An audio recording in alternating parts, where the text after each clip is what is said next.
Hello parents, माझं नाव उर्वशी प्रशांत सोनार आहे. माझा मुलगा मल्हार सोनार, त्याला 2 वर्षाचा होता तेव्हापासून ऑटिझम मला वाटलं, म्हणून आम्ही पीडियाट्रिशियनला दाखवायला गेलेलो. तर त्यांनी मला इथे NHCDC मध्ये रिकमेंडेड केलं का तिकडे जा. मग इथे आलो. त्यानंतर आम्हाला भरपूर त्याच्यामध्ये प्रोग्रेस दिसायला लागलाय. आधी तो आमच्या समोर बघायचा बी नाही, आय कॉन्टॅक्ट 0 होतं.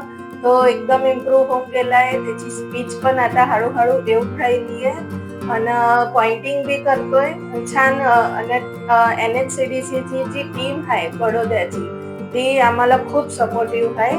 त्याच्यामुळे आम्ही खूप थँक्यू त्यांचं. आणि दुसऱ्या पेरेंट्सला बी आम्ही सांगतो का इकडे या, तर तुमच्या मुलांमध्ये इम्प्रूव्ह दिसेल. त्याच्यासाठी थँक्यू.